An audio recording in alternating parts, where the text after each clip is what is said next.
ಇದು ಕಮ್ಯುನಿಕೇಷನ್ ಈಗ network problem ಇದೆ. ನೋಟಿಫಿಕೇಶನ್ ಆದಮೇಲೆ ಮೋಸ್ಟ್ಲಿ ಗೊತ್ತಾಗ್ಬೋದು, ಅದರ್ವೈಸ್ ಇದು ಗೊತ್ತಾಗಲ್ಲ. ಇಂಟರ್ನೆಟ್ ಇಶ್ಯೂ ಇದೆ ಅನ್ಸುತ್ತೆ.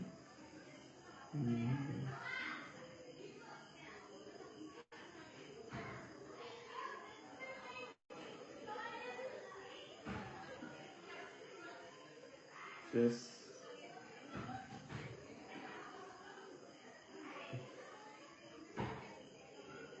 ಐ ಥಿಂಕ್ ಲೈವ್ ಬ್ರಾಡ್ಕಾಸ್ಟ್ ಆಗ್ತಾ ಇರ್ಬೋದು, ಇದು ಗೊತ್ತಾಗ್ತಾ ಇಲ್ಲ. ಸೊ someone joined ಮತ್ತು ಹಾಯ್ ಶರಣಬಸವ ಶರಣವರೇ, ಐ ಥಿಂಕ್ ಲೈವ್ ಹೋಗಿದೆ ಅನ್ಸುತ್ತೆ. ಗುಡ್ ಈವ್ನಿಂಗ್ ಅನೂಪ್ ಪ್ರಸನ್ನ ಅವರೇ, ಮುರ್ತಾಜ್ ನದಮ್ ಹಾಯ್, ಅಂಬರೀಶ್ ಅವರೇ ಗುಡ್ ಈವ್ನಿಂಗ್, ನಮಸ್ತೆ. ಎಲ್ಲರಿಗೂ ಸಂಕ್ರಾಂತಿ ಹಬ್ಬದ ಹಾರ್ದಿಕ ಶುಭಾಶಯಗಳು. ಸಂಕ್ರಾಂತಿಯ ಹಬ್ಬ ಎಲ್ಲರೂ ಎಳ್ಳು ಬೆಲ್ಲ ತಿಂದು ಒಳ್ಳೆಯದನ್ನು ಮಾತಾಡೋಣ, ಒಳ್ಳೆಯದನ್ನು ಮಾಡೋಣ, ಒಳ್ಳೆಯ ಕೆಲಸಕ್ಕಾಗಿ ಎಲ್ಲರೂ ಕೆಲಸ ಮಾಡೋಣ ಅಂತ ಹೇಳ್ತಾ ಎಲ್ಲರೂ ಒಂದೇ ಸಾರಿ ಹಾಯ್ ಅಡ್ಗಪ್ಪ ಅವರೇ, ಶಾಂತೇಶ್, ಪುನೀತ್ ಗೌಡ, ಸರ್ವೇಶ್, ನಾನೆಲ್ಲ ಚೆನ್ನಾಗಿದ್ದೀನಿ, ಎಲ್ಲರೂ ಹಾಯ್. ಬಟ್ ಲೈವ್ ಬಂದಿರೋದು ಎನಿ ಪರ್ಟಿಕ್ಯುಲರ್ ಯಾರಾದರೂ ಏನಾದರೂ ಡೌಟ್ಸ್ ಇದ್ದರೆ, ನಿಮ್ಮ ಎಕ್ಸಾಮ್ಸ್ ಬಗ್ಗೆ ಅಥವಾ ಬೇರೆ ಏನಾದರೂ ಪ್ರಿಪ್ರೇಷನ್ ಬಗ್ಗೆ ಏನಾದರೂ ಇದ್ದರೆ ಅದ್ರ ಬಗ್ಗೆ ನೀವೇನಾದರೂ ಕ್ವಶನ್ಸ್ ರೈಸ್ ಮಾಡಿದರೆ ನಾನು ತಮ್ಮ ಜೊತೆಗೆ ಚರ್ಚೆ ಮಾಡಲಿಕ್ಕೆ ಅನುಕೂಲ ಆಗುತ್ತೆ. ಅದರ್ವೈಸ್ ಲೈವ್ ಬಂದಿರೋದ್ರಲ್ಲಿ ಅದಕ್ಕೆ ಏನೋ ಒಂದು ವ್ಯಾಲ್ಯೂ ಇರಬೇಕಾಗುತ್ತೆ. Thank you. ಅದಕ್ಕೆ ಫಸ್ಟ್ ಆಫ್ ಆಲ್ ಎಲ್ರಿಗೂ ವೆಲ್ಕಮ್ ಮಾಡ್ತೀನಿ. ಮತ್ತೊಂದು ಸಾರಿ ಸಂಕ್ರಾಂತಿ ಹಬ್ಬದ ಶುಭಾಶಯಗಳನ್ನು ಹೇಳ್ತೀನಿ. PSI ಬಗ್ಗೆ ಹೇಳಿ ಅಂತ ಹೇಳ್ತಾ ಇದ್ದಾರೆ. ವಿಲ್ ಚೆಕ್ ದ ಕ್ವಶನ್ಸ್ ಅಲ್ಲಿ ಚೂಸ್ ಮಾಡ್ತೀನಿ. ಕೆಲವೊಬ್ರು ನೆಕ್ಸ್ಟ್ ನೋಟಿಫಿಕೇಶನ್ ಬಗ್ಗೆ ಹೇಳ್ತಿದ್ದಾರೆ. ಈ ನೆಕ್ಸ್ಟ್ ನೋಟಿಫಿಕೇಶನ್ ಕೇಳೋರಿಗೆಲ್ಲ ನಂದು ಒಂದೇ ನಿಮಗೆ ಹಿತನುಡಿ, ಯಾವತ್ತು ನೆಕ್ಸ್ಟ್ ನೋಟಿಫಿಕೇಶನ್ ಯಾವಾಗ ಆಗ್ತದೆ ಅಂತ ಹೇಳಿ ಕಾಯ್ದು ಆ ನೋಟಿಫಿಕೇಶನ್ ಮೇಲೆ ಕ್ಯಾಲ್ಕುಲೇಷನ್ ಮಾಡಿಕೊಂಡು ಆ ನೋಟಿಫಿಕೇಶನ್ ಆಗೋ ಮೂಮೆಂಟ್ಗೆ ಓದ್ಲಿಕ್ಕೆ ಸ್ಟಾರ್ಟ್ ಮಾಡಬಾರ್ದು. ನೋಟಿಫಿಕೇಶನ್ ಯಾವಾಗೇ ಆಗಲಿ ನೀವು ತಯಾರಿ ಮಾಡ್ತಾ ಇರಬೇಕು. ಸಾಮಾನ್ಯವಾಗಿ ನಿಮ್ಗೆಲ್ಲ ಗೊತ್ತಿರುವಂತೆ ಈಗ 2017-16 ಬ್ಯಾಚ್ ಅದು ಮೇನ್ಸ್ ಎಕ್ಸಾಮ್ ಇದೆ. ಆ ಎಕ್ಸಾಮ್ ಮುಗಿದ ಮೇಲೆ ಇಂಟ್ರೂ ಆದ್ಮೇಲೆ ಲಿಸ್ಟ್ ಹಚ್ಚಿದ್ಮೇಲೆ ಮತ್ತೆ ಹೊಸ ನೋಟಿಫಿಕೇಶನ್ ಸಾಮಾನ್ಯವಾಗಿ ಆಗುತ್ತೆ. ಸೊ ಅಲ್ಲಿವರೆಗೂ ಕಾಯೋಕ್ಕಿಂತ ನಿಮ್ಗೆಲ್ಲ ಗೊತ್ತಿರುವಂತೆ ಈಗ ಒಂದು ಹೇಳ್ಬೇಕಾದ್ರೆ KS ಎಕ್ಸಾಮ್ಸ್ ಬಗ್ಗೆ ಕೇಳ್ತಿದ್ರೆ ಬಹಳಷ್ಟು ಜನ KS ಬಗ್ಗೆ ಹೇಳ್ಬೇಕಂದ್ರೆ ಬಹಳಷ್ಟು ಬದಲಾವಣೆ ಆಗಿದೆ ವರ್ಷ. ನಾವು 2011ರಲ್ಲಿ ಬರ್ತದಕ್ಕಿಂತ 14ರಲ್ಲಿ ಬರ್ತದಕ್ಕಿಂತ ಈಗ ಇತ್ತೀಚೆಗೆ ಆಗಿ ಜಾಯಿನ್ ಆದಂತಹ 15 ಬ್ಯಾಚ್ ಆಗಿರ್ಬೋದು, ಈಗ ತಾವು ಬರಿತಾ ಇರೋ ಬ್ಯಾಚ್ಗೆ ಈ ಒಂದು 10 ವರ್ಷದಲ್ಲಿ ಆದಂತ ಬದಲಾವಣೆಗಳು ಬಹಳಷ್ಟಿದೆ. ನಮಗೆ ಆವಾಗ ಕೇವಲ ಪ್ರಿಲಿಮಿನರಿ ಬದಲಾವಣೆ ಆಯಿತು. ಮೊದಲನೇ ಸಾರಿ ಬರೆದಾಗ ಮೇನ್ಸ್ ಆಸ್ ಇಟ್ ಇಸ್ ಇತ್ತು. ನೆಕ್ಸ್ಟ್ ಟೈಮ್ ಬರೆಯೋಷ್ಟೊತ್ತಿಗೆ ಮೇನ್ಸ್ ಪ್ರಿಲಿಮ್ಸ್ ಸಿಲೆಬಸ್ ಎರಡೂ ಹೊಸದಾಗಿ ಬಂದವು UPSC ಪ್ಯಾಟ್ನಲ್ಲಿ. ಅದಾದ ನಂತರ ಈ 2015 ಬ್ಯಾಚ್ಗೆ ಐ ಥಿಂಕ್ ಆಪ್ಷನಲ್ ನಲ್ಲಿ ಒಂದೇ ಆಪ್ಷನಲ್ ಕೊಟ್ಟರು, 2 ಆಪ್ಷನಲ್ ಇರಲಿಲ್ಲ. ಸೊ ಈಗ ನಿಮ್ಗೆಲ್ಲ ಏನಂತಂದ್ರೆ ಯಾವುದು ಆಪ್ಷನಲ್ ಇಲ್ಲ, ಎಲ್ಲರೂ ಜನರಲ್ ಸ್ಟಡಿ, ಎಲ್ಲರೂ ಸಾಮಾನ್ಯ ಅಧ್ಯಯನವನ್ನು ತೆಗೆದುಕೊಂಡೇ ಬರಿಬೇಕು. ಸೊ ಸಾಮಾನ್ಯ ಅಧ್ಯಯನ ಅಷ್ಟೇ, ಅದ್ರ ಜೊತೆಗೆ ಇನ್ನೊಂದು ಬಹಳ ದೊಡ್ಡ ಬದಲಾವಣೆ ಅಂದ್ರೆ ಸಂದರ್ಶನದ ಅಂಕ ಕೇವಲ 50 ಇದೆ. ಸಾಮಾನ್ಯವಾಗಿ ಈ ಸಂದರ್ಶನಕ್ಕೆ ಹೆದರಿ KPSC ಎಕ್ಸಾಮ್ಸ್ ಬರೆಯೋದು ಕಡಿಮೆ. ಯಾಕಂದ್ರೆ 50 ಮಾರ್ಕ್ಸ್ ಅಥವಾ 200 ಮಾರ್ಕ್ಸ್ ಇದ್ದಾಗ ನನಗೆ ಮಾರ್ಕ್ಸ್ ಕೊಡ್ತಾರೋ ಇಲ್ವೋ ಇದೇ ಸಮಸ್ಯೆ ಇರುತ್ತೆ. ಬಟ್ ಈಗ ಅಂತಹ ಸಮಸ್ಯೆಗಳಿಲ್ಲ. ಕೇವಲ 50 ಮಾರ್ಕ್ಸ್ ಇರೋದ್ರಿಂದ 50ಕ್ಕೆ ನೀವು ಅದರ ಡಬಲ್ 2ರಷ್ಟು ಅಂಕಗಳನ್ನ ಟಾರ್ಗೆಟ್ ಮಾಡಿ ಜನರಲ್ ಸ್ಟಡೀಸ್ ಅಲ್ಲೇ ಹೆಚ್ಚಿಗೆ ತೆಗೆದುಕೊಳ್ಳಿಕ್ಕೆ ನೀವೇನಾದ್ರೂ ಪ್ರಯತ್ನ ಮಾಡಿದ್ರೆ ಅದೇ ಒಂದು ಒಳ್ಳೆಯ ನಿಮಗೆ ಸಕ್ಸಸ್ಗೆ ಸೀಕ್ರೆಟ್ ಅಂತ ಹೇಳ್ಬೋದು. ಯಾಕಂದ್ರೆ ಅಲ್ಲಿ ಮಿನಿಮಮ್ 20 ಕೊಡಬೇಕು, ಮ್ಯಾಕ್ಸಿಮಮ್ 40ನೇ ಕೊಡಬೇಕು. ಅಬೌವ್ 40 ಅಥವಾ ಬಿಲೋ 20 ಕೊಡಬೇಕಾದ್ರೆ ಸ್ಪೆಷಲ್ ಆಗಿ ಏನು ಅವರಲ್ಲಿ ಒಳ್ಳೆ 40ಕ್ಕಿಂತ ಜಾಸ್ತಿ ತಗೊಳ್ಳಿಕ್ಕೆ ಏನು ವಿಶೇಷತೆ ಇದೆ ಮತ್ತು 20ಕ್ಕಿಂತ ಕಡಿಮೆ ತಗೊಳ್ಳಿಕ್ಕೆ ಅವರಲ್ಲಿ ಏನು ನ್ಯೂನ್ಯತೆ ಇದೆ ಅನ್ನೋದನ್ನ ಬರೀಬೇಕಾಗತ್ತೆ KPSC ಇಂಟರ್ವ್ಯೂ ಪ್ಯಾನೆಲ್. ಸೊ ಆ ದೃಷ್ಟಿಯಿಂದ ನಿಮ್ಗೆ ಅದು ಒಂದು ಒಳ್ಳೆಯ ಬೆಳವಣಿಗೆ ಅಂತ ನನ್ನ ಪ್ರಕಾರ ಅನ್ಬೋದು. ಸೊ ಅದಕ್ಕಾಗಿ ಈಗ ಚೆನ್ನಾಗಿ ಪ್ರಿಪೇರ್ ಮಾಡಿ ತಾವು ಓದಲಿಕ್ಕೆ ಯಾವುದೇ ತೊಂದರೆ ಇಲ್ಲ ಅಂತ ನಾನು ಹೇಳ್ಬೋದು. ಭಾಳಷ್ಟು ಚಾಟ್ ಬರ್ತಾ ಇದೆ, ಇದರಲ್ಲಿ ಮುಖ್ಯವಾಗಿ ಕೆಲವೊಂದನ್ನು ತಗೊಳ್ತೀನಿ. ಹಾಯ್ ಎಲ್ರಿಗೂ ನಮಸ್ಕಾರ. ಎಲ್ಲರೂ ಚೆನ್ನಾಗಿರಿ, ಚೆನ್ನಾಗಿ ಓದ್ರಿ. Next FDA exam last moment preparation ಬಗ್ಗೆ ಹೇಳಿ ಅಂತ ಕೇಳಿದ್ದಾನೆ. ಯಾರು ಸರ್ವೇಶ್ ಬಾಳ್ ಅಂತ ಹೇಳಿ ಕೇಳಿದ್ದಾರೆ. FDA exam last moment preparation example ಒಂದು 10 days ಇದೆ ಅಂತ ತಿಳ್ಕೊಳ್ಳಿ, ಅಥವಾ 20 days ಇದೆ ಅಂತ ತಿಳ್ಕೊಳ್ಳಿ. That is the moment of revision. ಇಷ್ಟೆಲ್ಲ ಆದಮೇಲೆ ಓದಿದ ಮೇಲೆ ಲಾಸ್ಟ್ ಅವರಲ್ಲಿ ಎಲ್ಲ ಸಿಲೆಬಸ್ ಅನ್ನ, ಸಾಮಾನ್ಯ ಅಧ್ಯಯನ ಅಂದ್ರೆ ನಿಮ್ಗೆ ಗೊತ್ತಿದೆ, ಇಟ್ಸ್ ವೆರಿ ವೈಡ್ ಸ್ಕೋಪ್ ಇರುತ್ತೆ. ಸೊ ಅದನ್ನ ಎಷ್ಟೇ ಸಾರಿ ಓದಿದ್ರು ಕೂಡ ಎಲ್ಲವನ್ನೂ ಎಲ್ಲ ಕಾಲಕ್ಕೂ ನೆನಪಿಟ್ಕೊಳ್ಳೋಕ್ಕಾಗಲ್ಲ. ಅದಕ್ಕೆ ಕಾರಣಕ್ಕಾಗಿ ನಿಮ್ಗೆ ಆಬ್ಜೆಕ್ಟಿವ್ ಟೈಪ್ ಅಲ್ಲಿ ಕ್ವಶನ್ ಪೇಪರ್ ಇರುತ್ತೆ. ಸೊ ಆಬ್ಜೆಕ್ಟಿವ್ ಟೈಪ್ ಕ್ವಶನ್ ಅಲ್ಲಿ ಏನಾಗುತ್ತೆ ಅಂದ್ರೆ, ನೀವು ಓದಿದ 10 days ಅಲ್ಲಿನೇ ಈ ಪ್ಯಾಸಿವ್ ಮೆಮರಿಯಲ್ಲಿ ಇರೋದನ್ನ ಅವತ್ತು ನಿಮ್ಮ ಎಕ್ಸಾಮ್ ಹಾಲ್ ಅಲ್ಲಿ ಇನ್ನು ಅದನ್ನ ಆಕ್ಟಿವ್ ಮೆಮರಿಗೆ ತಂದು ಕ್ವಶನ್ ನೋಡಿದ ತಕ್ಷಣ ಫ್ಲಾಶ್ ಆಗಿ ಬರಿಬೇಕಾಗುತ್ತೆ. ಅದಕ್ಕಾಗಿ ರಿವಿಷನ್ ಮಾಡಬೇಕು. ಇಲ್ಲಿವರೆಗೆ ಓದಿದ್ದನ್ನೆಲ್ಲ ಒಂದು ಸಾರಿ ಗ್ಲಾನ್ಸ್ ಮಾಡ್ತಾ ಹೋಗ್ಬೇಕು. ನನ್ನ ಪ್ರಕಾರ ನೀವು ಓದುವಾಗಲೇ ಚೆನ್ನಾಗಿ ನೀವು ಇದನ್ನ ಮಾಡ್ಕೊಂಡಿರ್ಬೋದು ಅಂತ ಅನ್ಸುತ್ತೆ. ಏನು ಈ ಮಾರ್ಕಿಂಗ್ ಅತಿ ಮಹತ್ವದ ಇಂಪಾರ್ಟೆಂಟ್ ಪಾಯಿಂಟ್ಸ್ಗಳನ್ನೆಲ್ಲ ಮಾರ್ಕ್ ಮಾಡಿರ್ತೀರಿ, ಅಥವಾ ಎಲ್ಲೋ ಒಂದು ಕಡೆ ಬರೆದಿಟ್ಟಿರ್ತೀರಿ, ಅಥವಾ ನಿಮ್ಮದೇ ಆದಂಥ ಒಂದು ಶಾರ್ಟ್ ನೋಟ್ಸ್ ಮಾಡಿರ್ತೀರಿ. ಇಲ್ಲೆಲ್ಲೋ ಇದ್ದದ್ದನ್ನ ಎಲ್ಲಾನು ಆಲ್ ಟುಗೆದರ್ ಎಲ್ಲಾನು ನೀವು ಲಾಸ್ಟ್ ರಿವಿಷನ್ ಮಾಡಬೇಕಾಗುತ್ತೆ. ಇನ್ನು 10 days ಇರೋದ್ರಿಂದ ಒಂದು ಸಬ್ಜೆಕ್ಟ್ಗೆ ಹಾರ್ಡ್ಲಿ ನಿಮ್ಗೆ 1-1.5 ದಿನ ಇರುತ್ತೆ. ಸೊ 1-1.5 ದಿನ ಇದ್ದದ್ದು ಯೂಶುವಲ್ ನಾವು ಓದ್ಬೇಕಾದ್ರೆ ಏನ್ ಮಾಡ್ತಿದ್ವಿ ಅಂದ್ರೆ, ಈ ಎವ್ರಿ ಡೇ ಒಂದ್ ಸಬ್ಜೆಕ್ಟ್ ಅಥವಾ 2 ಸಬ್ಜೆಕ್ಟ್ಗಳನ್ನ ಸುಮ್ಮನೆ ಗ್ಲಾನ್ಸ್ ಮಾಡ್ತಾ ಇದ್ವಿ. 2 ಸಬ್ಜೆಕ್ಟ್ಗಳ ಬುಕ್ಗಳನ್ನ ಗ್ಲಾನ್ಸ್ ಮಾಡೋದಕ್ಕೂ ಮತ್ತು ಓದೋದಕ್ಕೂ ಬಹಳ ವ್ಯತ್ಯಾಸ ಇದೆ. ಸೊ ಗ್ಲಾನ್ಸ್ ಮಾಡೋ ಮೆಥಡ್ ಅನ್ನ ತಿಳ್ಕೊಡ್ರಿ. ಎಲ್ಲ ವಿಷಯದ ಬಗ್ಗೆ ಮತ್ತೊಂದು ಸರಿ ನೋಡ್ಕೊಂಡ್ರೆ ಆಗುತ್ತೆ. ಆಮೇಲೆ ಇನ್ನೊಂದು, ಎಕ್ಸಾಮ್ ಹಾಲ್ ಅಲ್ಲಿ ತುಂಬಾ ಚೆನ್ನಾಗಿ ಒಂದು ಒಳ್ಳೆ ಧೈರ್ಯದಿಂದ ಫೇಸ್ ಮಾಡಿದ್ರೆ ನಿಮಗೆ ಡೆಫಿನೆಟ್ಲಿ ಚೆನ್ನಾಗಿ ಆನ್ಸರ್ ಮಾಡ್ಬೋದು.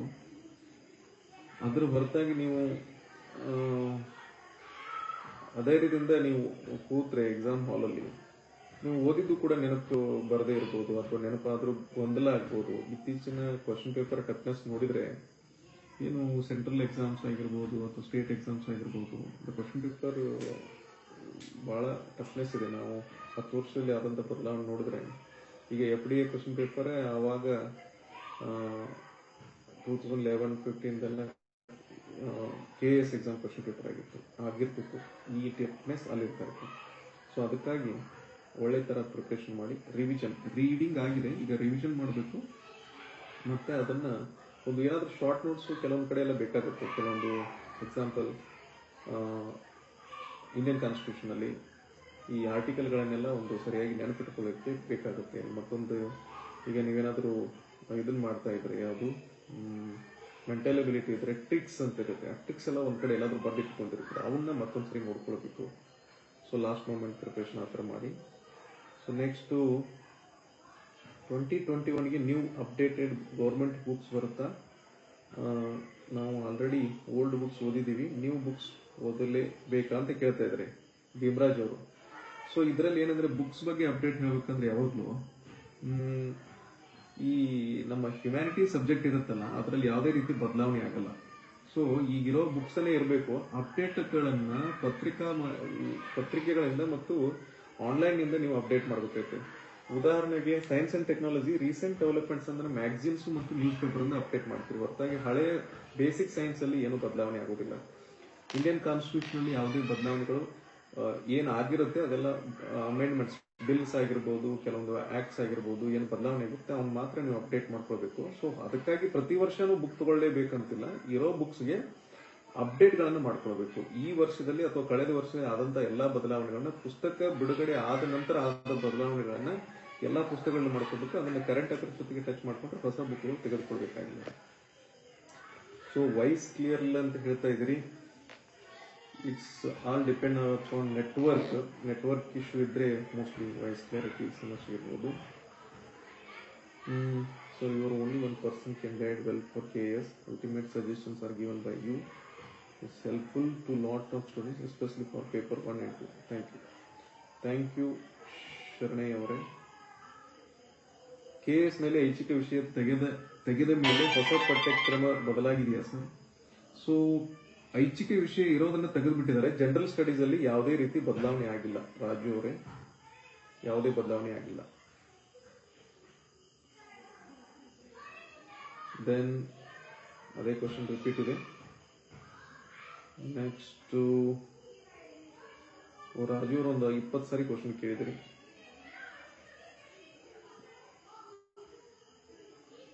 GS ಪೇಪರ್ಸ್ ಬಗ್ಗೆ ಡೀಟೇಲ್ಡ್ ವಿಡಿಯೋ ಮಾಡಿ ಅಂತ ಹೇಳಿದಿರಿ. ಆ ಸಿಲೆಬಸ್ ನೋಡಿ, ಒಂದು 16 ಪೇಜ್ ಸಿಲೆಬಸ್ ಇದೆ. ಅದು KPSC ವೆಬ್ಸೈಟ್ ಇಂದ ತೆಗೆದುಕೊಳ್ಳಿ. ಜನರಲ್ ಸ್ಟಡೀಸ್ ಪೇಪರ್ 1 to 4 ವರೆಗೆ ಆ 16 ಸಿಲೆಬಸ್ ನ ಡೀಟೇಲ್ ವಿಡಿಯೋ ಮಾಡಕ್ಕಾಗಲ್ಲ. ಆಮೇಲೆ ನಾವೇನಾದ್ರೂ ಒಂದು ವಿಡಿಯೋ ಮಾಡಿದ್ರೆ ನೀವು ಅದನ್ನೇ ಫಾಲೋ ಮಾಡಿದ್ರೆ ನಿಮ್ಗೆ ಸ್ಕೋರ್ ಬರಲ್ಲ. ಎಲ್ರು ಏನ್ ಮಾಡ್ಬೇಕಂದ್ರೆ ಓನ್ ಈಗ ಕ್ರಿಯೇಟಿವಿಟಿ ಬಗ್ಗೆ ತಿಳ್ಕೊಬೇಕು ನೀವೆಲ್ರು. ಈ ಎಲ್ರು ಕಾಮನ್ ಆಗಿ ಅದೇ ನೋಟ್ಸು ಅದೇ ಬುಕ್ಸು ಅದನ್ನೇ ಓದಿದ್ರೆ ಈಕ್ವಲ್ ಆಗಿ ಅವರಷ್ಟೇ ಮಾರ್ಕ್ಸ್ ತಗೊಳ್ತೀರಿ, ನೀವು ವಿಶೇಷ ಅನ್ಸಲ್ಲ. ಹಾಗಾಗಿ ನಿಮ್ಗೆ ಜಾಸ್ತಿ ಮಾರ್ಕ್ಸ್ ಬರದೇ ಇರೋದ್ರಿಂದ ನೀವು ಸಕ್ಸಸ್ ಆಗೋ ಸಾಧ್ಯತೆ ಕಡಿಮೆ. ಅದಕ್ಕೆ ನೀವು ಸಾಧ್ಯ ಆದಷ್ಟು ಏನ್ ಮಾಡ್ಬೇಕಾದಂತಂದ್ರೆ ಇನ್ನೊಬ್ಬರಿಗಿಂತ ಚೆನ್ನಾಗಿ ನಾನು ಹೇಗೆ ಬರಿಬೇಕು ಅನ್ನೋದ್ರ ಬಗ್ಗೆ ನಿಮ್ಮ ಥಾಟ್ಸ್ ಇರಬೇಕು. ಆ ತರ ವಿಚಾರ ಮಾಡಿದ್ರೆ ಮಾತ್ರ ನಿಮಗೆ ಬರೀಲಿಕ್ಕೆ ಸಾಧ್ಯ. ಅಂತ ವಿಚಾರಗಳಿಂದ ನೀವು ಬರವಣಿಗೆಯನ್ನ ಸುಧಾರಿಸಿಕೊಂಡು ಹೆಚ್ಚಿನ ಅಂಕಗಳನ್ನು ಪಡೆದು ನೀವು ಮುಂದೆ ಹೋಗ್ಲಿಕ್ಕೆ ಸಾಧ್ಯ ಇದೆ. PSI ಯಾವಾಗ ನೋಟಿಫಿಕೇಶನ್ ಆಗುತ್ತೆ ಅಂತ ಕೇಳಿದ್ರೆ ಎವ್ರಿ ಇಯರ್ ನೋಟಿಫಿಕೇಶನ್ ಆಗುತ್ತೆ ಅಜಿತ್ ಅವರೇ. ನೀವು ಚೆನ್ನಾಗಿ ಪ್ರಿಪೇರ್ ಆಗಿರ್ಬೇಕು. ಯಾವಾಗ ನೋಟಿಫಿಕೇಶನ್ ಪ್ರತಿ ವರ್ಷ ಆಗ್ತಾ ಇದೆ. PSI ಅಂತೂ ಕಂಟಿನ್ಯೂಸ್ಲಿ ಆಗ್ತಾ ಇದೆ. ಮತ್ತೆ ಇದರಲ್ಲಿ PSI ಓದೋರ್ಗೊಂದು ಒಳ್ಳೆ ಸುದ್ದಿ, ಇಂಟರ್ವ್ಯೂ ಇಲ್ಲ. So it's best opportunity for competitors. ನೀವು ಚೆನ್ನಾಗಿ ಓದಿ ಒಳ್ಳೆ ಸ್ಕೋರ್ ಮಾಡಿದ್ರೆ ಆಗುತ್ತೆ. ಸುಮ್ಮನೆ ಇನ್ನೊಬ್ಬರನ್ನ ಬ್ಲೇಮ್ ಮಾಡೋಕ್ಕಿಂತ ಚೆನ್ನಾಗಿ ಓದಿ ಅಷ್ಟೇ. ದೆನ್ ಗಜಾನನ್ ಹೋದಾರ್, ಜಾಬ್ ಮಾಡ್ತಾ KS ಸ್ಟಡಿ ಹೇಗೆ ಮಾಡೋದು ಸರ್? ಈಗ ನೀವು ಏನ್ ಜಾಬ್ ಮಾಡ್ತಿದ್ದೀರಾ ಅಂತ ಗೊತ್ತಾಗಬೇಕು. ಜಾಬ್ ಮಾಡೋ ಅಲ್ಲಿ ಸ್ಟ್ರಾಟಜಿಯನ್ನು ತಿಳ್ಕೋಬೇಕು. ನಿಮ್ಮ ವರ್ಕಿಂಗ್ ಅವರ್ಸ್ ಎಷ್ಟು, ಅಲ್ಲಿ ಸಾಮಾನ್ಯವಾಗಿ ಆ ವರ್ಕಿಂಗ್ ಅವರ್ಸ್ ಜೊತೆಗೆ ನೀವೇನ್ ಮಾಡ್ಬೇಕಂದ್ರೆ ಎಲ್ಲಿ ಕೆಲಸ ಮಾಡ್ತಿದ್ರೆ ಅಲ್ಲೇ ಸೆಟ್ಲ್ ಆಗ್ಬೇಕು. ಫಸ್ಟ್ ಆಫ್ ಆಲ್ ಅಲ್ಲೇ ಸೆಟ್ಲ್ ಆಗಿ ಜಾಬ್ ಮಾಡ್ತಾನೆ ಇನ್ನು ಉಳಿದಿರೋ ಟೈಮ್ 24 ಅವರ್ಸ್ ಅಲ್ಲಿ ಎಕ್ಸಾಂಪಲ್ ಎಲ್ಲಿ 8 ಗಂಟೆ ಜಾಸ್ತಿ ವರ್ಕ್ ಇರೋದಿಲ್ಲ. ಕೆಲವೊಂದ್ ಕಡೆ ಸ್ವಲ್ಪ ಓವರ್ ಟೈಮ್ ಕೆಲಸ ಮಾಡ್ಬೇಕಾಗತ್ತೆ. ಅಂತ ಸಮಯಗಳನ್ನ ಹೊಂದಾಣಿಕೆ ಮಾಡಿಕೊಂಡು ಸಾಧ್ಯ ಆದ್ರೆ ನಿಮ್ಮ ಮೇಲಾಧಿಕಾರಿಗಳಿಗೊಂದು ಮಾತಾಡ್ಕೊಂಡು ಎಲ್ಲಾದ್ರೂ ಅನುಕೂಲಕರ ಸ್ವಲ್ಪ ಕಡಿಮೆ ಒತ್ತಡ ಇರೋ ಒಂದು ಪೋಸ್ಟಿಂಗ್ ಇದ್ರೆ ಅಲ್ಲಿ ಹಾಕ್ಸ್ಕೊಂಡು ಅಲ್ಲಿ ಸಮಯವನ್ನ ನೀವು ಜಾಸ್ತಿ ಉಳಿಸ್ಕೊಂಡು ಇನ್ನು ಓದಿದ್ದು ದಿನಕ್ಕೆ ಒಂದು 5-6 ಗಂಟೆ ಓದ್ತಾ ಇರೋದು. ಆಮೇಲೆ ಎಕ್ಸಾಮ್ಸ್ ಹತ್ರ ಇದ್ದಾಗ ಒಂದು 1 or 2 months ನೀವು ಲೀವ್ ತಗೊಂಡು ಸ್ಟಡಿ ಮಾಡಿದ್ರೆ ಡೆಫಿನೆಟ್ಲಿ ಪಾಸ್ ಆಗ್ತೀವಿ. ನಾವು ಕೂಡ ಅದೇ ತರ ಪ್ಲಾನ್ ಮಾಡ್ಕೊಂಡು ಮಾಡಿದ್ವಿ. ಸೊ ಮೇನ್ಸ್ ಎಕ್ಸಾಮ್ ಬಗ್ಗೆ ಕೇಳ್ತಿದ್ದಾರೆ ಅಡವಿಯಪ್ಪ ಅವರು. So mains exam is all about it's expression, ಅಂದ್ರೆ ಅಭಿವ್ಯಕ್ತಿ. ನೀವು ಬಹಳಷ್ಟು ಸಾರಿ ಹೇಳಿದ್ದೀನಿ ನಾನು, ಇವ್ಯಾಲ್ಯೂಯೇಟರ್ ಯಾರು ನಮ್ಮನ್ನ ಇದನ್ನ ಮಾಡ್ತಿರ್ತಾರಲ್ಲ, ಮೌಲ್ಯಮಾಪಕರು. ಆ ಮೌಲ್ಯಮಾಪಕರ ಮುಂದೆ ನಿಮ್ಮ ಅನುಪಸ್ಥಿತಿಯಲ್ಲಿ ನಿಮ್ಮ ಉತ್ತರಗಳು ಅವರಿಗೆ ವಿಶಿಷ್ಟ ಅಂತ ಅನ್ಸ್ಬೇಕು. ಆ ತರ ಅವರಿಗೆ ವಿಶಿಷ್ಟ ಅನ್ಸ್ಬೇಕಾದ್ರೆ ನೀವು ಒಂದು ಒಳ್ಳೆಯ ಅಪಿಯರೆನ್ಸ್, ಒಳ್ಳೆಯ ಹ್ಯಾಂಡ್ ರೈಟಿಂಗ್ ಇರಬೇಕು. ಅದರ ಜೊತೆಗೆ ಹೇಗಿರ್ಬೇಕಪ್ಪ ಅಂತಂದ್ರೆ ಆನ್ಸರ್ ನೋಡಿದ ತಕ್ಷಣ ಏನೋ ಒಂದು 10 ಮಾರ್ಕ್ಸ್ ಇದೆ, ಒಂದು 6 to 7 ಮಾರ್ಕ್ಸ್ ಆದ್ರೂ ಇವ್ನು ಕೊಡ್ಬೇಕು ಅಂತ ಅವ್ನಿಗೆ ಫೀಲ್ ಆಗಬೇಕು. ಆ ತರ ಕೊಡ್ಬೇಕು ಅಂತ ಫೀಲ್ ಆಗ್ಬೇಕಾದ್ರೆ ಅಲ್ಲಿವರೆಗೆ ಒಂದು ದಿನಕ್ಕೆ ಒಂದು 25ರಿಂದ 30 ಆನ್ಸರ್ ಶೀಟ್ ನ ಅವ್ರು ವೆರಿಫೈ ಮಾಡ್ತಾ ಇರ್ತಾರೆ.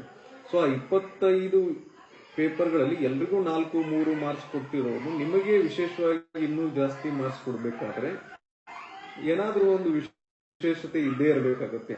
ಆಗ ನೀವು ನಿರ್ಧಾರ ಮಾಡಬೇಕಾಗುತ್ತೆ. ಸೊ ಅದನ್ನ ನೀವು ಹೇಗೆ ಅಂತ ಹೇಳೋದು ಇಷ್ಟು ಲೈವ್ ಅಲ್ಲಿ ಶಾರ್ಟ್ ಸ್ಪ್ಯಾನ್ ಅಲ್ಲಿ ಹೇಳೋದು ತುಂಬಾ ಕಷ್ಟ. ಇಟ್ಸ್ ಥಾಟ್ಫುಲ್ ವಿಚಾರಗಳು. ಇವನ್ನ ಹೇಗೆ ಅಂದ್ರೆ ಒಂದು ಎಕ್ಸಾಂಪಲ್ ಹೇಳ್ತೀನಿ ನೋಡಿ, ಯಾವ ತರ ಬರಿಬೇಕಂದ್ರೆ ಸಾಮಾನ್ಯವಾಗಿ ನಾವು ನಮ್ಮ ಟೈಮ್ ಅಲ್ಲಿ ಬರೆದಿರೋದು ಏನಂತಂದ್ರೆ ಸುಮ್ಮನೆ ಒಂದು ಪ್ಯಾರಾಗ್ರಾಫ್ ಹಾಕಿ ಬರಿತಾ ಇರಲಿಲ್ಲ. ಪಾಯಿಂಟ್ಸ್ ನ ಚೆನ್ನಾಗಿ ಯೂಸ್ ಮಾಡ್ತಾ ಇದ್ವಿ, ಅಂಡರ್ಲೈನ್ ಮಾಡ್ತಾ ಇದ್ವಿ, ಅವಶ್ಯಕತೆ ಇದ್ರೆ ಮ್ಯಾಪ್ಸ್ ಯೂಸ್ ಮಾಡ್ತಿದ್ವಿ, ಗ್ರಾಫ್ಸ್ ಮಾಡ್ತಿದ್ವಿ, ಚಾರ್ಟ್ಸ್ ಯೂಸ್ ಮಾಡ್ತಿದ್ವಿ. ಪ್ರತಿಯೊಂದು ಆನ್ಸರ್ ಅಲ್ಲಿ ಈ ಯುನಿಕ್ನೆಸ್ ಅನ್ನು ತರಲಿಕ್ಕೆ ಪ್ರಯತ್ನ ಮಾಡ್ತಿದ್ವಿ. ಸೊ ಹಾಗೆ ಫಸ್ಟ್ ಕ್ವಶನ್ ದಿಂದ ಲಾಸ್ಟ್ ಕ್ವಶನ್ ವರೆಗೂ ಕೂಡ ಅಂತ ಯಾವುದೇ ಒಂದು. ಸೊ ನೆಕ್ಸ್ಟ್ ನೋಟಿಫಿಕೇಶನ್ ಬಗ್ಗೆ ಈಗ ಹೇಳಿದ್ದೀನಿ. ನೆಕ್ಸ್ಟ್ ನೋಟಿಫಿಕೇಶನ್ ಬಗ್ಗೆ ದಯವಿಟ್ಟು ವೇಟ್ ಮಾಡಬೇಡಿ. ಈ ಶರತ್ ಅವರು ಒಂದು ಕ್ವಶನ್ ಕೇಳಿದಾರೆ. ಇಟ್ಸ್ ಅ ಮೋಸ್ಟ್ ಇಂಪಾರ್ಟೆಂಟ್ ನನ್ನ ಪ್ರಕಾರ. ಜಸ್ಟ್ ಅ ಮಿನಿಟ್, ಸ್ವಲ್ಪ ಡಿಸ್ಟರ್ಬೆನ್ಸ್ ಇದೆ.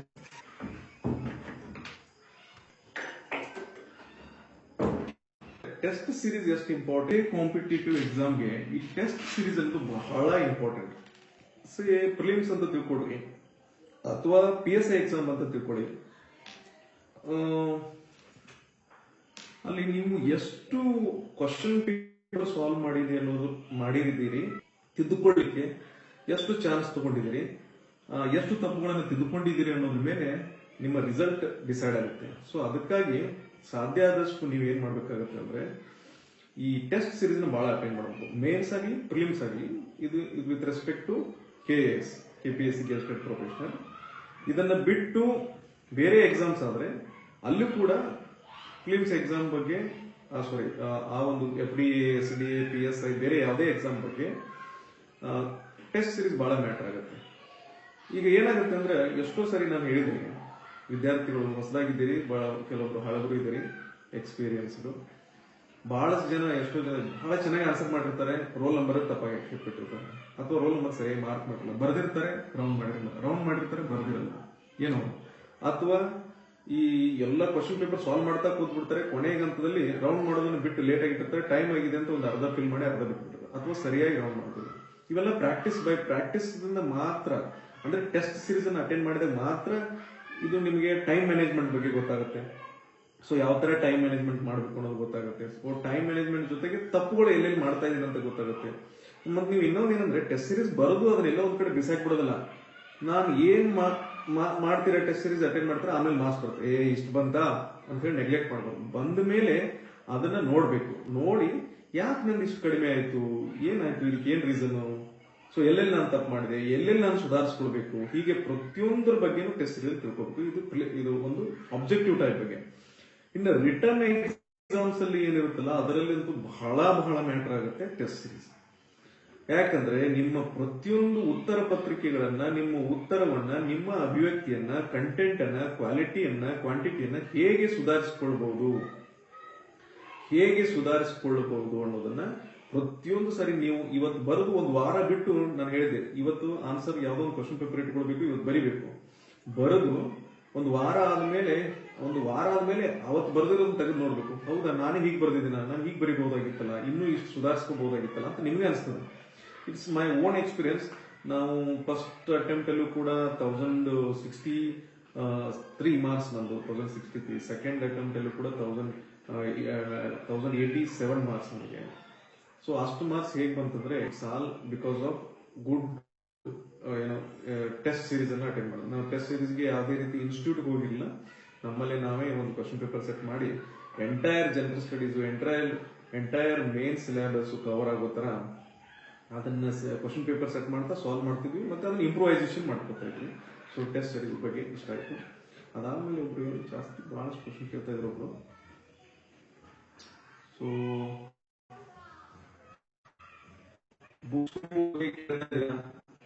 ಒಂದು ಬುಕ್ಸ್ ಬಗ್ಗೆ ನಾನು ಜಾಸ್ತಿ ಹೇಳಕ್ಕಾಗಲ್ಲ, ಯಾಕಂದ್ರೆ ಯಾವ್ದೋ ಒಂದು ಬುಕ್ಸ್ ಬಗ್ಗೆ ಪಬ್ಲಿಸಿಟಿ ಮಾಡ್ದಂಗೆ ಆಗುತ್ತೆ. ಸಾಧ್ಯ ಆದಷ್ಟು ಎಲ್ಲಾ ರೆಫರೆನ್ಸ್ ಬುಕ್ ಇತ್ತೀಚೆಗೆ ಇರೋದು ಒಳ್ಳೇದೇ ಬುಕ್ಸ್ ಇದೆ. ಯಾವ್ದಾದ್ರು ಒಂದ್ ಸೆಟ್ ಬುಕ್ ತಗೊಳ್ಳಿ ಅಂತ ನಾನು ಹೇಳ್ಬೋದು. ಯಾವ್ದಾದ್ರು ಒಂದ್ ಸೆಟ್ ಒಳ್ಳೆ ಬುಕ್ಸ್ ತಗೊಳ್ಳಿ. ಹ್ಯುಮ್ಯಾನಿಟಿ ಸಬ್ಜೆಕ್ಟ್, ಕರೆಂಟ್ ಅಫೇರ್ಸ್ಗೆ ಒಂದು ಒಳ್ಳೆ ಪತ್ರಿಕೆ, ಅದು ಸಾಧ್ಯವಾದಲ್ಲಿ ಪ್ರಜಾವಾಣಿ ಅಂತ ನಾವು ಕನ್ನಡದಲ್ಲಿ ಹೇಳ್ತೀವಿ.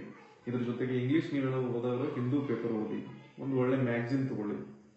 ಆ ಮ್ಯಾಗಝಿನ್ ಮತ್ತು ಈ ಪತ್ರಿಕೆ ಜೊತೆಗೆ GK ಟುಡೇ ಆನ್ಲೈನ್, ಆಮೇಲೆ ನಿಮ್ಮ ಹ್ಯುಮ್ಯಾನಿಟಿ ಸಬ್ಜೆಕ್ಟ್ ಬುಕ್ಸ್, ಇಷ್ಟು ತಗೊಂಡು ಪ್ರಿಪರೇಷನ್ ಸ್ಟಾರ್ಟ್ ಮಾಡಬೇಕು.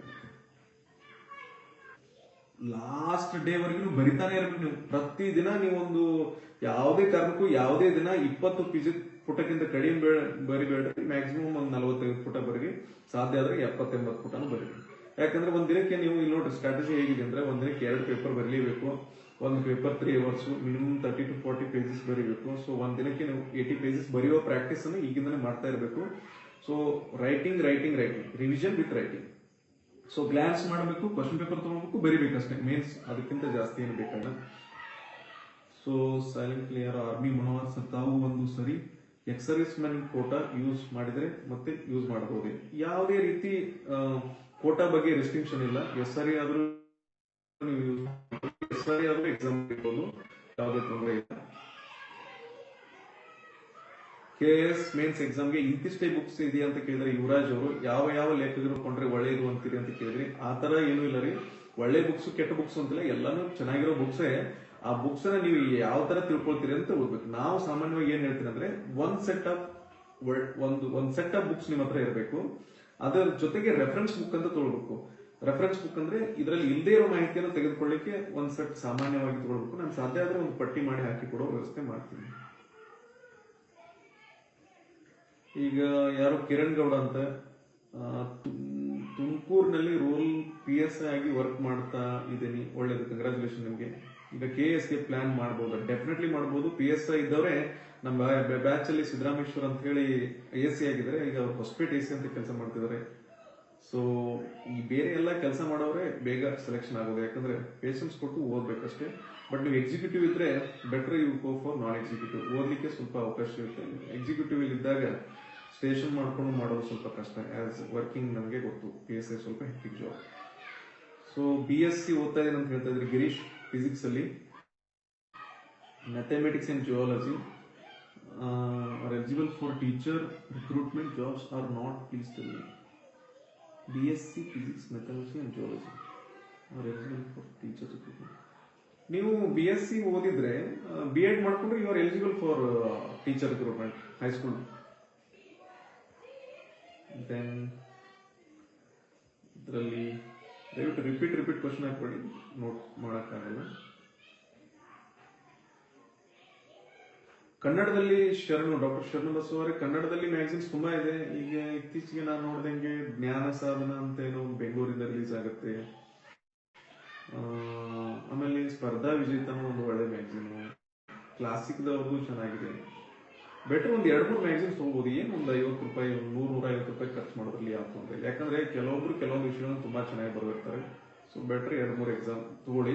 ಸಾಧ್ಯ ಆದ್ರೆ ಒಂದು ಇಂಗ್ಲಿಷ್ ಮ್ಯಾಗಝಿನ್ ಓದಿ. ಇಂಗ್ಲಿಷ್ ಮ್ಯಾಗಝಿನ್ ತಗೊಳ್ಳಿಕ್ಕಾಗಿ ಇರಲೇಬೇಕು ಒಂದು conclusion with your opinion to Karnataka section for the year. So ಇದರಲ್ಲಿ ಪರಮೇಶ್ವರ ಅದ್ರ ಬಗ್ಗೆ ಎಸ್ಸೆ ಬಗ್ಗೆ ಹೇಗ್ ಮಾಡ್ಬೇಕಂತ, ಅನ್ಎಕ್ಸ್ಪೆಕ್ಟೆಡ್ ಒಂದು ಎಸ್ಸೆ ಬಂದ್ರು ಕೂಡ ಹೇಗ್ ಬರಿಬೇಕು, ಎಕ್ಸ್ಪೆಕ್ಟೆಡ್ ಅಲ್ಲ, ಯಾವುದೇ ಬಂದ್ರು ಚೆನ್ನಾಗಿ ಮಾಡ್ಬೋದು. ಬಟ್ ಒಂದು 50 ಏನ್ ಮಾಡ್ಬೋದು, ಬಟ್ ಇವ್ರ ಎಕ್ಸಾಮ್ KS ಮೇನ್ಸ್ ಎಕ್ಸಾಮ್ ಮುಗಿದ್ಮೇಲೆ ಇರ್ಬೇಕಿತ್ತು ಅಂತ ಹೇಳ್ತಾ ಇದ್ರಿ. ಜಾಸ್ತಿ ಅದ್ರ ಬಗ್ಗೆ ಎಲ್ಲ ತಲೆ ಕೆಡಿಸ್ಕೊಳ್ಳೋಕ್ಕಿಂತ 2 ಚೆನ್ನಾಗಿ ಫೇಸ್ ಮಾಡ್ಬೋದು, ಏನ್ ತೊಂದ್ರೆ ಇಲ್ಲ. ಏನ್ ಹೇಳ್ತಾ ಇದ್ದೀನಿ, ಟೆಸ್ಟ್ ಸೀರೀಸ್ ಬಗ್ಗೆ ಒಂದು ಇಂಪಾರ್ಟೆಂಟ್ ಅಂದ್ರೆ, ಒಂದು ನಿಮಿಷ ಜಸ್ಟ್ ಅ ಮಿನಿಟ್.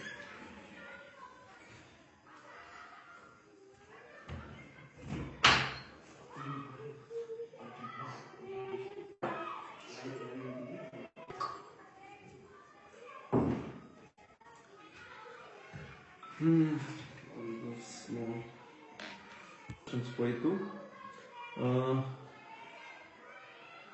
ನಾನು government primary school teacher Siddu friend. ಇವಾಗ ನಿಮ್ಮೂರಲ್ಲೇ ಇರೋದು, ಯಾವಾಗ ಊರಿಗೆ ಬರ್ತೀರಾ ಹೇಳಿ ಸರ್, ಮೀಟ್ ಆಗ್ಬೇಕಿತ್ತು. ಹೇಳಿ, ಏನೇನೋ ಕೇಳ್ತೀರಿ. ಓಕೆ, ಥ್ಯಾಂಕ್ ಯು, ನಮಸ್ತೆ.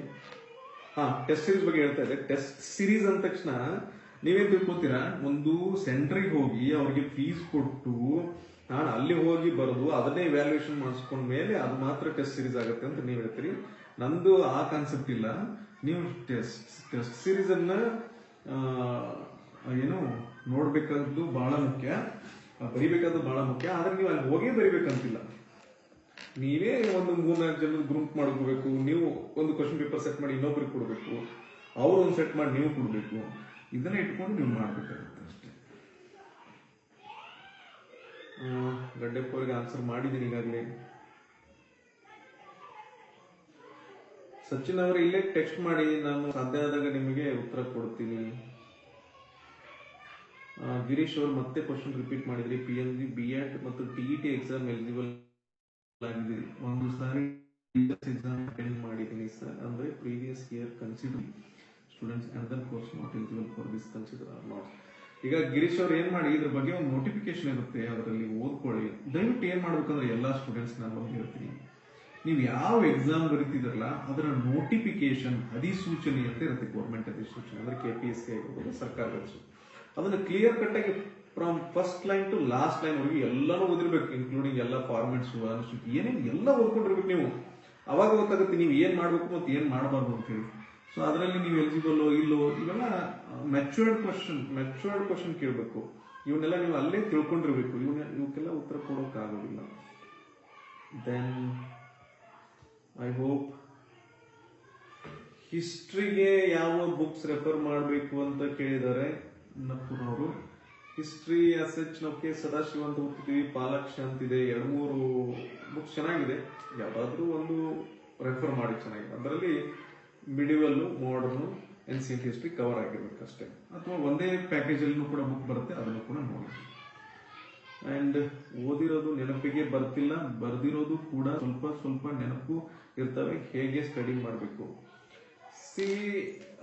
ನಿಮ್ಗೆ ಒಂದು ಹೇಳ್ತೀನಿ, ಇದರಲ್ಲಿ ಏನು ಎಲ್ಲರೂ ಏನೋ ಅವ್ರದ್ದು ಏನಂತಾರೆ IQ ಬಹಳ ಸ್ಟ್ಯಾಂಡರ್ಡ್ IQ ಇದ್ರೆ ಮಾತ್ರ ಎಕ್ಸಾಮ್ ಪಾಸ್ ಆಗ್ತಾರೆ, ಇಲ್ಲ IQ ಇರಬೇಕು ಅಥವಾ ಮೆಮೊರಿ ಪವರ್ ಅದ್ರ ಒಬ್ಬೊಬ್ರಿಗೆ ಎಕ್ಸ್ಟ್ರಾಡಿನರಿ ಇರ್ತದೆ, ಒಬ್ಬರಿಗೆ ಕಡಿಮೆ ಇರ್ತದೆ ಅಂತ ಏನು ಯಾವತ್ತೂ ಇರೋದಿಲ್ಲ. ಇಟ್ಸ್ ಆಲ್ ಅಬೌಟ್ ಡೆಡಿಕೇಶನ್ ಅಂತ ಹೇಳ್ತೀವಿ. ನೀವು ಇಷ್ಟಪಟ್ಟು ಓದ್ರಿ, ಯಾಕೆ ನೆನಪಿಕೊಳ್ಳಿಲ್ಲ? ಒಂದು 10 ವಿಷಯ ಇವತ್ತು ನೆನಪಿಟ್ಕೊಳ್ತೀನಿ ಅಂತ ಓದಿ. ನೆನಪಿಟ್ಕೊಳ್ತೀನಿ ಅಂತ ಓದಿರೋದು ಯಾವುದು ಮರೆಯಕ್ಕಾಗಲ್ಲ. ಆಮೇಲೆ ನಿಮ್ಗೆ ಹೇಳಿದ್ನಲ್ಲ, ಎಲ್ಲಾ ವಿಷಯಗಳನ್ನು ಒಂದು ಬೇಸಿಕ್ ತಿಳ್ಕೊಳ್ಳಿ. ಯಾವತ್ತು ಯಾವುದೇ ಸ್ಟೂಡೆಂಟ್ಸ್ ನೀವು ಎಲ್ಲಾ ವಿಷಯಗಳನ್ನ ನೆನಪಿಟ್ಕೊಳ್ಳಿಕ್ಕೆ ಸಾಧ್ಯ ಇಲ್ಲ.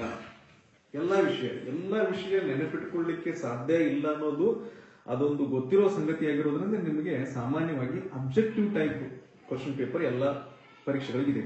ಸೊ ಓದಿರ್ತೀರಿ, ಎಲ್ಲ ಒಂದ್ ಕಡೆ ನೆನಪಿಟ್ಕೊಂಡಿರ್ತೀರಿ. ಸೊ ಅದನ್ನ ಇಲ್ಲಿ ಹೇಗೆ ಬರಿಬೇಕು ಅದನ್ನು ನೀವು ಜಸ್ಟ್ ನಾನು ಹೇಳಿದೆ ಪ್ಯಾಸಿವ್ ಮೆಮೊರಿಯಿಂದ ಆಕ್ಟಿವ್ ಮೆಮೊರಿಗೆ ಬಂದು ನೀವು ಆನ್ಸರ್ ಟಿಕ್ ಮಾಡಬೇಕಾಗುತ್ತೆ. ಟೈಮ್ ಟೇಬಲ್ ಬಗ್ಗೆ ಕೇಳ್ತಿದ್ದಾರೆ ಕಮಲೇಶ್ ಅವರು. ಪಬ್ಲಿಕ್ ಅಡ್ಮಿನಿಸ್ಟ್ರೇಷನ್ ಆಪ್ಷನಲ್ ಬಗ್ಗೆ UPSC ಅಲ್ಲಿ ಹೇಳಿ ಅಂತ ಹೇಳಿದ್ರೆ, I am not expert public administration ಬಗ್ಗೆ ಹೇಳಬೇಕಂದ್ರೆ it's A good scoring subject. ಮತ್ತೆ ನಾಳೆ ನಿಮ್ಗೆ ಆಡಳಿತ ಮಾಡ್ಲಿಕ್ಕೂ ಕೂಡ ಹೆಲ್ಪ್ ಆಗುತ್ತೆ. ಇದನ್ನ ತಗೊಂಡ್ರೆ ಜನರಲ್ ಸ್ಟಡೀಸ್ಗೂ ಹೆಲ್ಪ್ ಆಗುತ್ತೆ. ನೀವು ಪಬ್ಲಿಕ್ ಅಡ್ಮಿನಿಸ್ಟ್ರೇಷನ್ ತಗೊಂಡು UPSC ಗೆ ಪ್ರಿಪೇರ್ ಮಾಡಿದ್ರೆ ನಿಮ್ಗೆ ಒಳ್ಳೇದಾಗುತ್ತೆ. ಅಷ್ಟು ಮಾತ್ರ ಹೇಳ್ಬೋದು ನಾನು. ಅಂಡ್ ಟೈಮ್ ಟೇಬಲ್ ನೋಡಿ, ಇಟ್ಸ್ ಬಿಗ್ಗೆಸ್ಟ್ ಕ್ವಶನ್. ಬಹಳಷ್ಟು ಜನ ಒಂದು ಟೈಮ್ ಟೇಬಲ್ ಹೇಳ್ರಿ ಅಂತ ಕೇಳ್ತಾರೆ. ಟೈಮ್ ಟೇಬಲ್, ನನ್ನ ಟೈಮ್ ಟೇಬಲ್ ನಿಮಗೆ ವರ್ಕ್ ಆಗಲ್ಲ, ನಿಮ್ ಟೈಮ್ ಟೇಬಲ್ ನನಗೆ ವರ್ಕ್ ಆಗಲ್ಲ. ಸೊ ಇಟ್ಸ್ ಇಂಡಿವಿಜುವಲ್ ಇರೋದ್ರಿಂದ ನೀವು ಅದನ್ನ ಡಿಸೈಡ್ ಮಾಡಬೇಕು, ನಾನು ಎಂತ ಟೈಮ್ ಟೇಬಲ್ ಹಾಕೋಬೇಕು ಮತ್ತೆ ಅದು ಯಾವ ತರ ಇರಬೇಕು ಅಂತ ಹೇಳಿ. ಸೊ ಎಲ್ರಿಗೂ 24 ಗಂಟೆ ಇರುತ್ತೆ. ಅದರಲ್ಲಿ ನಿಮ್ಮ sleeping hours, day to day activities hours ಇವೆಲ್ಲ ತೆಗೆದು, ನೀವು ಯಾವ್ದಾದ್ರು ಒಂದು ಕೆಲಸದಲ್ಲಿದ್ರೆ ಅಥವಾ ಬೇರೆ ಏನಾದ್ರೂ ಮನೆಯಲ್ಲಿ ಕೆಲಸ ಇದ್ರೆ ಅದನ್ನೆಲ್ಲ ತೆಗೆದು ಒಂದಿನ ಕುಂತು ಕ್ಯಾಲ್ಕುಲೇಷನ್ ಮಾಡಿ. ನಿಮ್ ಟೈಮ್ ಆಕ್ಚುಲಿ ಎಲ್ಲಿ ಹೋಗ್ತಾ ಇದೆ, ನೀವು ಮೊಬೈಲ್ ಅಲ್ಲಿ ಎಷ್ಟು ಗಂಟೆ ತೆಗಿತಾ ಇದ್ರಿ. ಈಗ ಮೊಬೈಲ್ ಅಲ್ಲಿ ಒಂದು ಕೆಲವೊಂದು ಆಪ್ಸ್ ಎಲ್ಲ ಇದೆ. ಈಗ ನೀವು ಎಷ್ಟೆಷ್ಟು ವಾಟ್ಸಪ್ ನೋಡ್ತೀರಿ, ಎಷ್ಟು ಫೇಸ್ಬುಕ್ ನೋಡ್ತೀರಿ, ಯಾವ್ಯಾವ ಆಪ್ ಅಲ್ಲಿ ಎಷ್ಟೆಷ್ಟು ಟೈಮ್ ಸ್ಪೆಂಡ್ ಮಾಡಿದ್ರಿ, ಯೂಟ್ಯೂಬ್ ಅಲ್ಲಿ ಎಷ್ಟಿದ್ರಿ ಅಂತ ಹಿಂಗೆಲ್ಲ ಗೊತ್ತಾಗ್ತದ. Suppose you are addicted to mobile ಇದ್ರೆ ನೀವು ಅದರಿಂದನೂ ತಿಳ್ಕೊಬಹುದು ನೀವು ಎಷ್ಟು ಟೈಮ್ ಅನ್ನ ಪ್ರತಿದಿನ ವೇಸ್ಟ್ ಮಾಡ್ತಿದ್ದೀರಿ ಅಂತ. ಸೊ ಅದನ್ನೆಲ್ಲ ಕ್ಯಾಲ್ಕುಲೇಷನ್ ಮಾಡ್ಕೊಳ್ಳಿ. ಎಲ್ಲಿ ಯಾರ ಜೊತೆ ಹರಟೆ ಹೊಡಿಕೆ ಎಷ್ಟು ಟೈಮ್ ಕೊಡ್ತೀರಾ ಅಂತ ನೋಡ್ಕೊಳ್ಳಿ. ಇವೆಲ್ಲ ತೆಗೆದು ಎಲಿಮಿನೇಟ್ ಮಾಡ್ತಾ, ಸೊ ಇಲ್ಲಿ ವೇಸ್ಟ್ ಆಗ್ತಾ ಇದೆ, ಊಟಕ್ಕೆ ಎಷ್ಟು ಹರಟೆ ಹೊಡಿತೀರಿ, ಊಟದ ಸಲುವಾಗಿ ಎಲ್ಲಿ ಹೋಗ್ತೀರಿ, ಊಟ ಮಾಡಿ ಬಂದ್ಮೇಲೆ ಇರ್ತೀರಿ, ಮತ್ತೆ ಬೇರೆ ಫ್ರೆಂಡ್ಸ್ ಜೊತೆಗೆ ಎಷ್ಟು ಹೊತ್ತು ಹೋಗ್ತಿರ್ತೀರಿ, ಹಿಂಗೆ ಎಲ್ಲಾ ಟೈಮ್ಗಳನ್ನ ಕ್ಯಾಲ್ಕುಲೇಟ್ ಮಾಡ್ತಾ ಕೊನೆಗೆ ನಿಮ್ಗೆ ಒಂದು ಗೊತ್ತಾಗುತ್ತೆ. ಸೊ ಎಕ್ಸಾಕ್ಟ್ಲಿ ಇವನ್ನೆಲ್ಲ ವೇಸ್ಟ್ ಇರತಕ್ಕಂಥವನ್ನೆಲ್ಲ ತೆಗೆದು, ಸೊ ಅದ್ರ ಇನ್ನೂ ಇರ್ತದ. ನಾನು ಬಹಳಷ್ಟು ಸರಿ ಹೇಳ್ತೀನಿ, ಯಾರ್ದೋ ಒಂದು ಮದುವೆ ಅಂತ ಹೋಗ್ತೀರಿ, ಯಾವ್ದೋ ಒಂದು ಕಾರ್ಯಕ್ರಮಕ್ಕೆ ಹೋಗ್ತಿರ್ತೀರಿ, ಇವಕ್ಕೆಲ್ಲ 1 ಡೇ 2 ಡೇ ಎಷ್ಟೆಷ್ಟು ಇರ್ತವೆ. ಇವೆಲ್ಲ ಏನಾಗ್ತದೆ ಅಂದ್ರೆ ಸ್ಟಡಿ ಟೈಮ್ ಅಲ್ಲಿ ಇವೆಲ್ಲ ಭಾರಿ ಒಂದು ವಾರ ಓದಿರ್ತೀರಿ, ನೀವು ಹೊರಗಡೆ ಹೋಗಿ ಬಂದ ತಕ್ಷಣ ಅದೊಂದು ಡಿಸ್ಕನೆಕ್ಟ್ ಆಗುತ್ತೆ. ನಾವು ಹೋಗ್ಬೇಕಾದ್ರೆ ನಮ್ಮ ಮನೆ ಅಲ್ಲಿಂದ ಒಂದು 20 ಕಿಲೋಮೀಟರ್ ಇತ್ತು, ಬೈಕ್ ಇತ್ತು, ಎಲ್ಲ ಇತ್ತು, ಮನೆ ಅಲ್ಲೇ ಇತ್ತು. ಮನೆಗೆ ಹೋಗ್ತಿರ್ಲಿಲ್ಲ ನಾವು, ಯಾಕಂದ್ರೆ ಅದೊಂಥರ ಇದು ನಾವು ಏನೋ ಒಂದು ಈ ವಿಷಯದ ಬಗ್ಗೆ ಒಂದು ಅಪ್ಡೇಟ್ ಆಗಿರ್ತೀವಿ. ಸ್ವಲ್ಪ ಹೊರಗಡೆ ಹೋಗಿ ಬಂದ ತಕ್ಷಣ ಒಂದು ಸ್ವಲ್ಪ ಡಿಸ್ಟ್ರಾಕ್ಷನ್ ಬರುತ್ತೆ. ಸೊ ಬೆಟರ್ ಅದನ್ನೆಲ್ಲ ವಿಚಾರ ಮಾಡಿ ನೀವು ಟೈಮ್ ಟೇಬಲ್ ಬಗ್ಗೆ ಪ್ಲಾನ್ ಮಾಡಿ.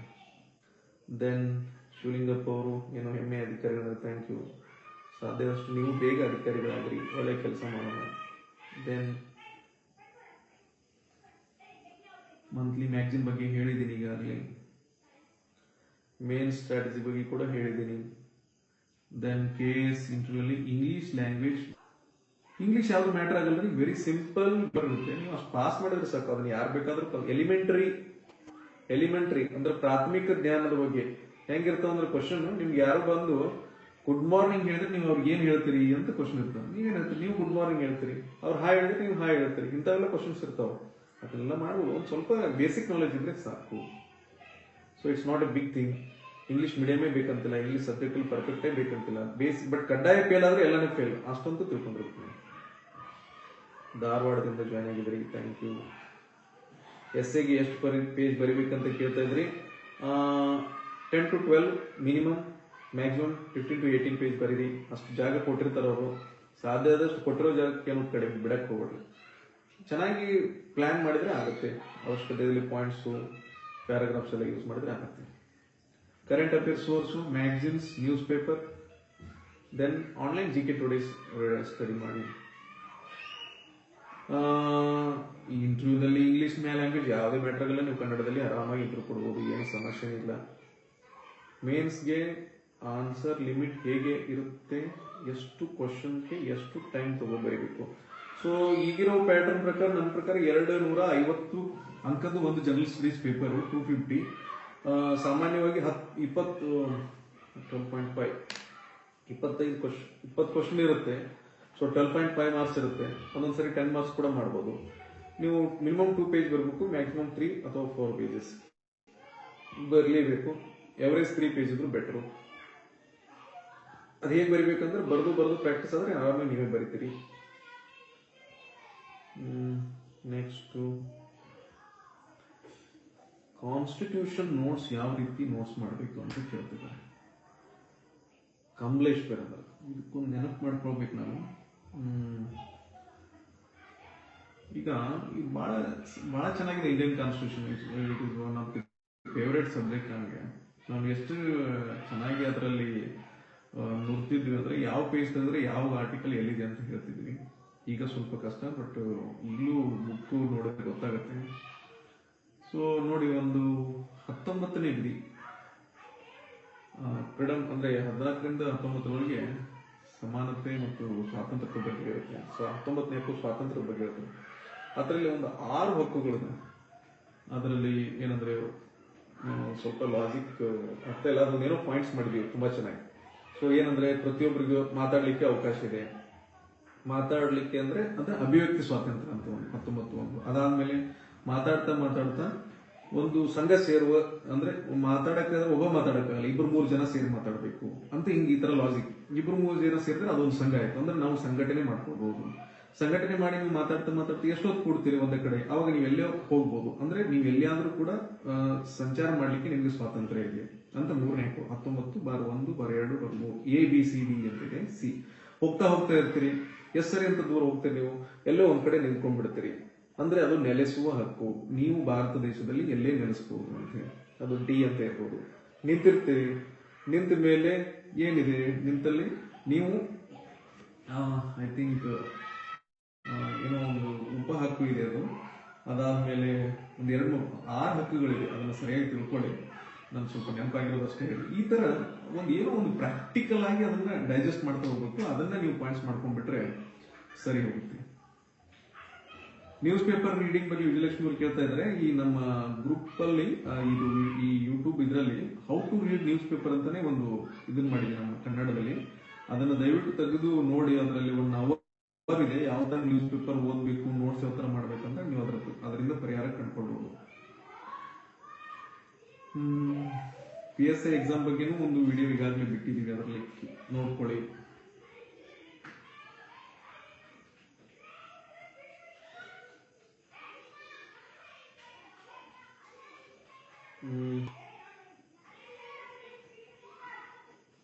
ಫ್ರಮ್ ಇಂಜಿನಿಯರಿಂಗ್ ಬ್ಯಾಕ್ಗ್ರೌಂಡ್ ಹೇಗೆ ಯಾವ ಮೆಥಡ್ ಅಲ್ಲಿ KS ಪ್ರಿಪರೇಷನ್ ಮಾಡ್ಬೇಕಂತ ಕೇಳಿದ್ರು ಲೂಥರಾಜಿ. ಸೊ ನನ್ನ ರೂಮ್ಮೇಟ್ ಈಗ Koppal AC Narayana Kanakareddy is basically engineer. ಶಿವಮೊಗ್ಗದಲ್ಲಿ ಇಂಜಿನಿಯರಿಂಗ್ ಮಾಡಿ ಮೆಕ್ಯಾನಿಕಲ್ ಇಂಜಿನಿಯರ್ ಅವರು. ಅದನ್ನ ಓದ್ಕೊಂಡು ಕನ್ನಡದಲ್ಲಿ ಓದಿ ಕನ್ನಡ ಸಾಹಿತ್ಯವನ್ನು ಇಟ್ಕೊಂಡು ಕನ್ನಡ ಭಾಷೆಯಲ್ಲಿ ಬರೆದು ಕನ್ನಡದಲ್ಲಿ ಸೆಲೆಕ್ಷನ್ ಆದರು.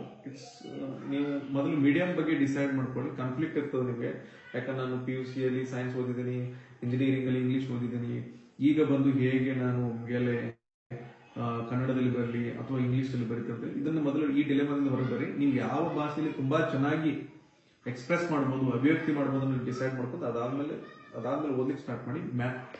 ಸಬ್ಜೆಕ್ಟ್ಗಳಿಗೆ ಪುಸ್ತಕಗಳನ್ನ ಓದ್ಬೇಕಾದ್ರೆ ಮೀಡಿಯಂ ಇಂಪಾರ್ಟೆಂಟ್ ಅಲ್ಲ, ಯಾವ ಮೀಡಿಯಂದಾದ್ರೂ ಓದ್ಕೊಳ್ಳಿ. ಬರೆಯೋದನ್ನ ಯಾವ್ದಂತ ಮೊದಲು ಡಿಸೈಡ್ ಮಾಡಿ. ಸೊ ಇಂಜಿನಿಯರ್ಸ್ ಬಹಳ ಜನ ಸಕ್ಸಸ್ ಆಗ್ತಾರೆ, ಯಾಕಂದ್ರೆ ವ್ಯಾಲ್ಯೂಮ್ಸ್ ಆಫ್ ಬುಕ್ ಅನ್ನ ಓದಿ ಅದರಲ್ಲಿರೋದೆಲ್ಲ ಇಂಪಾರ್ಟೆಂಟ್ ಗ್ಲಾನ್ಸ್ ಮಾಡಿ ಎಕ್ಸಾಮ್ಸ್ ಬರೆದಿರೋದ್ರಿಂದ ಇಲ್ಲಿ ನಿಮ್ಗೆ ಅನುಕೂಲ ಆಗುತ್ತೆ ಅಂತ ಹೇಳ್ಬೋದು. ಹಾಗಂತ ಬೇರೆದವ್ರು ಆಗೋದಿಲ್ಲ ಅಂತೇಳಿ it's all about strategy and systematic approach ಅಂತ ಹೇಳ್ಬೋದು. ದೆನ್ ಜಿಯೋಗ್ರಫಿ ಬಗ್ಗೆ ಹೇಳಿದ್ದಾರೆ. ಜಿಯೋಗ್ರಫಿಗೆ ಯಾವ್ದು ರೆಫರ್ ಮಾಡಬೇಕು, ಎಲ್ಲರಿಗೂ ಇದೇ ಪ್ರಾಬ್ಲಮ್ ಸರ್ ಅಂತ ಕೇಳ್ತಿದ್ದಾರೆ. ಜಿಯೋಗ್ರಫಿ ನಾವು ಓದಿರೋದು ಬೇಸಿಕ್ ತಿಳ್ಕೊಳ್ಳಿಕ್ಕೆ ಬಡೇಮಿ ಅಂತ ಒಂದು ಬುಕ್ಸ್ ಇತ್ತು, ನೋಟ್ಸ್, ಶಾರ್ಟ್ ನೋಟ್ಸ್ ಟೈಪ್, ಅದ್ರಲ್ಲಿ ಓದಿದ್ವಿ. ಅದಾದ್ಮೇಲೆ ಜಿಯೋಗ್ರಫಿಗೆ ಮೋಸ್ಟ್ ಇಂಪಾರ್ಟೆಂಟ್ ಒಂದು ಬುಕ್ಸ್ ಇದೆ, ಅದು ಆಥರ್ ನೆನಪಾಗ್ತಾ ಇಲ್ಲ, ಅದು ಬೇಕಾದ್ರೆ ಆಮೇಲೆ ಕಮೆಂಟ್ಸ್ ಸೆಕ್ಷನ್ ಕೊಡ್ತೀನಿ ನಿಮಗೆ. ನಮ್ಮ ಫ್ರೆಂಡ್ ಇದ್ದಾರೆ, ಅವ್ರ ಹೆಸರು ತಹಸೀಲ್ದಾರ್ ಬ್ಯಾಚ್ಮೆಟ್ ಅವರು. ಈಗ ಅವರು ಕೂಡ ಒಂದು ಜಿಯೋಗ್ರಫಿ ತುಂಬಾ ಚೆನ್ನಾಗಿರೋ ಬುಕ್ ಬರುತ್ತೆ, ನಾನು ಕಮೆಂಟ್ ಸೆಕ್ಷನ್ ಆಮೇಲೆ ಕೊಡ್ತೀನಿ. ಶ್ರೀನಿವಾಸ್ ಬಡಿಗೇರ್, ಎಲ್ಲ ಚೆನ್ನಾಗಿ ಓದಿದ್ದೀನಿ, ಆದರೆ ಪ್ರಶ್ನೆ ಪತ್ರಿಕೆಯಲ್ಲಿ ಬಂದರೆ ಸ್ವಲ್ಪ ಭಯ ಆಗುತ್ತೆ, ಆ ಭಯದಲ್ಲಿ ಕ್ವಶನ್ ರನ್ ಮಾಡ್ತೀನಿ.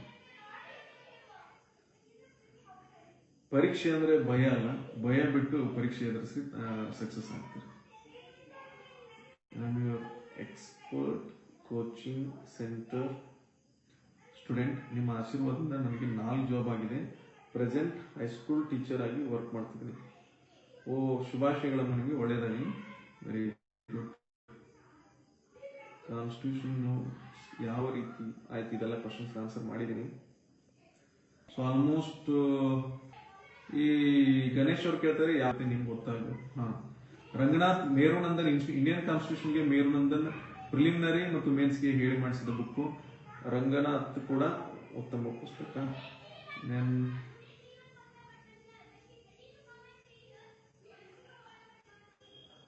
ಗುರು ತಂಗಡಿ, 24 ಏಜ್ ಆಗಿದೆ, ಓದ್ಬೇಕು ಅನಿಸ್ತಿದೆ, ಕೇಸ್ ಆದರೆ ಇಂಗ್ಲಿಷ್ ಬರಲ್ಲ. ಇಂಗ್ಲಿಷ್ ಬರದೇ ಇರೋದು ಏನು ಮ್ಯಾಟರ್ ಆಗಲ್ಲ ಗುರು ಅವರೇ. ನಾನು ಫಸ್ಟ್ ಸೆಲೆಕ್ಷನ್ ಆದಾಗ ನಂಗೆ 24 ವಯಸ್ಸಾಗಿತ್ತು, ತಹಸೀಲ್ದಾರ್ ಸೆಲೆಕ್ಷನ್ ಆದಾಗ.